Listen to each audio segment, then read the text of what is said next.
انعامات ہیں وہ اللہ تعالیٰ ہم کو عطا کر دے. وہ چاہتا تو ایسا کر سکتا تھا, اس کی قدرت سے یہ بعید نہیں, لیکن چند سال کے لیے, چند دنوں کے لیے اللہ تبارک و تعالیٰ نے اس دنیا میں ہم کو بھیجا اور کہا کہ ایسے اعمال کرو کہ جس کی وجہ سے ہم تجھ سے خوش ہو جائیں,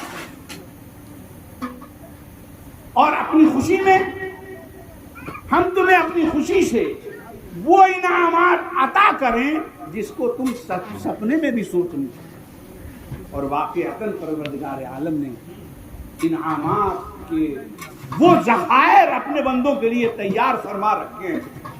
علماء بتاتے ہیں دودھ کی نہریں جائیں, 1 لیٹر دودھ لینا یہاں مشکل ہو رہا ہے, ریٹ اتنا بڑھ گیا ہے کہ 1 لیٹر دودھ لانا مشکل ہو جاتا ہے, اور وہ پروردگار عالم ایسا غنی پروردگار ہے کہ جس میں دودھ کی نہریں. اچھا, اور یہاں یہ نہیں ہوتا کہ وہ نہر ہے سارے جنتی اسی سے فائدہ اٹھائیں گے. کیوں امام بھائی, جنت میں ایک نہر ہے, جتنے جنتی ہوں گے وہ پورا محلہ ہوگا, پورا سیکٹر ہوگا, اور سارے لوگ اسی دودھ کی نہر سے بینیفٹ اٹھائیں گے, سارے جنتی اسی ایک نہر سے فائدہ اٹھائیں گے. کیا آپ اللہ کی قدرت کو ایسے ہی سمجھتے ہیں؟ وہاں تو ہر ایک کے لیے الگ الگ اہتمام ہوگا. اب ایک نہر کی بات مت کرو, جتنے جنتی اتنے دودھ کی نہر, جتنے جنتی اتنے. اب آپ کا دماغ کام کرے گا, بابا ایک نہر یہاں سے پار ہوا تو دوسرے نہر کے لیے پھر اتنی جگہ چاہیے, تیسرے نہر کے لیے پھر اتنی جگہ چاہیے, پھر چوتھے نہر کے لیے پھر اتنی جگہ چاہیے, تو کتنے دور دور میں جنتی بسیں گے, بہت دوری ہو جائے گی نا, تو ایک دوسرے سے ملاقات بھی نہیں ہوا ہوگا. ارے جنتیوں کو جب اللہ جنت میں اسی لیے ڈالے گا کہ تم کو وہاں خوشی ہی خوشی ملے, تو اگر کسی کو کسی سے ملاقات سے خوشی ہوگی تو اللہ تعالیٰ اس دوری کو قربت میں نہیں بدل دے گا. کیا بات ہے, واہ واہ واہ. اور تم کو خوش کرنا مقصد ہے.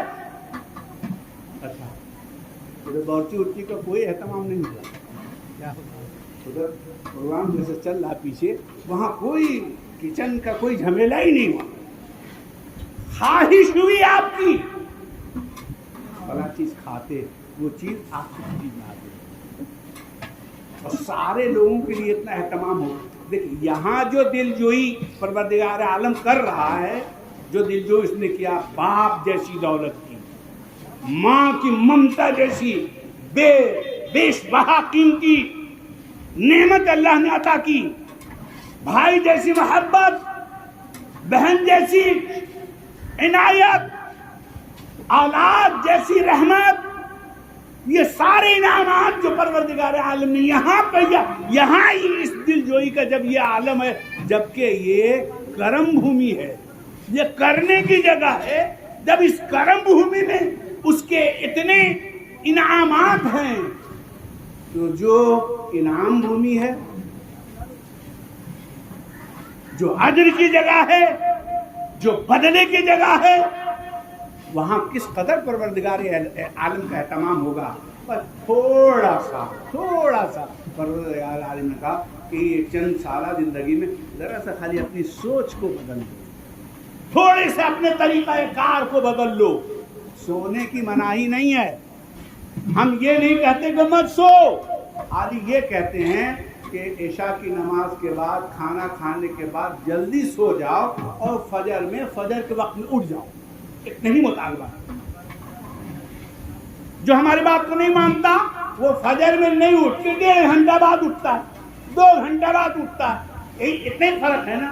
تو یہ چند سالہ زندگی میں میرا مطالبہ یہ ہے کہ جو میرا ٹائمنگ ہے اس ٹائم پہ اٹھو, میرا دیا ہوا جو وقت ہے اس وقت میں سو, حلال جس چیز کو ہم نے کیا اسی چیز کو کھاؤ, حرام چیز کو مت کھاؤ, اس کے قریب بھی مت جاؤ.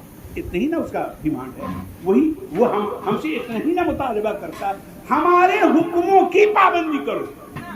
اور میرے رسول جو تمہیں دے, ما آتاکم الرسول فخذوہ وما نہاکم عنہ, اللہ کے رسول جو تمہیں دیں تم اسے لے لو, وہ دتون دیں تو لے لو. یہ واقعہ دتون کا جو ہوا آپ غور کر سکتے ہیں کہ سبق دینا مقصود ہے. اللہ تعالیٰ جنگ میں ایسے ہی جتا دیتا، مگر پروردگار عالم نے رہتی دنیا تک کے مسلمانوں کو یہ سبق دینا چاہا کہ سنت میں کتنا فائدہ ہے.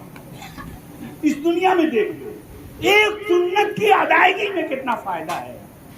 جب ایک سنت کی ادائیگی میں خالی برش میں اتنا فائدہ ہے، دتون میں اتنا فائدہ ہے، تو حلال خوری میں کتنا فائدہ ہے. آپ غور کرتے جائیں. یعنی کل ملا کے محترم بزرگوں نوجوان دوستو، اللہ تعالیٰ نے ہم سب کے لیے دین اسلام کو پسند کیا ہے. اتنا مان کے اس کو آپ گانٹھ باندھ لیجئے کہ اللہ نے ہمارے اور آپ کی زندگی کو دین اسلام کے لیے پسند کیا ہے. تھوڑی بہت پھسلن بھری راہ اگر کبھی آ جائے گی تو دامن بچا کے نکل جائے. کوشش کرنا کہ دامن بچا کے ہم اس پھسلن بھری راہ سے نکل جائیں، کیونکہ اللہ نے میرے لیے اس کو پسند کیا. آپ اپنی پسند کو مت دیکھو. تھوڑا سا بوجھ جب حضرت امام علی مقام نے یہ بھی تو ارشاد فرمایا ہے نا کہ جب تم کسی بہت بڑے غم میں مبتلا ہو جاؤ، جب بہت بڑے دکھ کا سامنا تمہیں اور تمہارے اہل عیال کو پڑ جائے تو تم کرب و بلا کے میرے اس دکھ کو یاد کر لینا، تمہارا غم ہلکا ہو جائے. تو آپ اپنی خواہش کو مت دیکھیے کہ اللہ یہ چاہتا ہے. اچھا ہمارا چاہنا ایک اللہ کا چاہنا.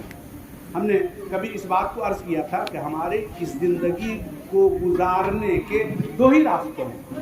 آپ اگر غور کریں گے تو یہ جو چند سالہ زندگی ہماری 50 60 100 سال کی جو بھی ہے، اس زندگی کو گزارنے کے صرف اور صرف دو راستے ہیں. ایک وہ راستہ ہے جو راستہ اللہ کا بنایا ہوا ہے، اور ایک وہ راستہ ہے جس کو ہم نے اپنے طور پہ تیار کیا. ڈیسیژن آپ کے ہاتھ میں ہے، فیصلہ آپ کے ہاتھ میں ہے. آپ چاہیے تو خدا کے بنائے ہوئے راستے کو پریفرنس دیجیے. آپ چاہیے تو آپ نے جو راستہ بنایا اپنے لیے آپ اس کو اپنائیے. لیکن یہ مان کے چلیے اور یہ یقین رکھیے کہ جو خدا کا راستہ ہے وہ راستہ کام ہے. میرا بنایا ہوا راستہ غلط ہو سکتا ہے کیونکہ ہم ناقص ہیں، ہم کمزور ہیں، ہمارے پاس وہ شعور نہیں کہ جو حتمی فیصلہ لے سکے. لیکن وہ فیصلہ جو پروردگار عالم نے کر دیا ہے اس میں ذرہ برابر بھی شک و شبہ کی کوئی گنجائش نہیں. تو وہ راستہ جو پروردگار عالم کا عطا کردہ، پروردگار عالم کا دیا راستہ ہے، اس راستے سے اگر ہم چلتے جائیں گے، حالانکہ اس راستے سے چلنے میں یہ تھوڑی ہے کہ یہ والا مکان راستے میں نہیں ملے گا، یہ تھوڑی ہے کہ اس راستے میں چلنے سے کھانا کہیں نہیں ملے گا، یہ تھوڑی ہے کہ اس راستے سے اگر گزریں گے تو ہم پیاس لگے گی تو بہت دور تک کہیں پانی نہیں ملے گا، یہ تھوڑی ہے کہ ہم اللہ کے راستے پر چلیں گے تو وہاں خوشیاں نصیب نہیں ہوں گی. یہ غلط خیال ہے. جب اللہ کا بنایا ہوا راستہ ہے تو سارا ارینجمنٹ اس کا ہے، اس راستے پر بھی خوشیاں ہی خوشیاں ہیں، اور صحیح معنوں میں اصل خوشی تو اسی راستے میں. ہم نے جو راستہ بنایا ہے ہم اپنے حساب سے اس میں خوشی بھی رکھیں، لیکن ضروری تھوڑے ہی ہے کہ جو ایسا ہے کہ جو دکھ دکھتا ہے ضروری نہیں کہ وہ دکھی ہو، اور جو سکھ دکھتا ہے ضروری نہیں کہ وہ سکھی ہو. وہ پھوڑا ہوا، اس کا آپریشن ہونے لگا تو ڈاکٹر نے نشتر لگایا اس پہ، تو بظاہر تو لگا کہ یہ دکھ ہے. آپریشنز ہوتے ہیں بظاہر لگتا ہے یہ دکھ ہے، چاقو لگایا گیا تو اس ٹائم پہ تو لگا کہ یہ نشتر چبا رہا ہے، یہ تو دکھ ہے. لیکن آدھے ہی گھنٹے کے بعد میں جو جلن اور جو تڑپ تھی جب کم ہوا تب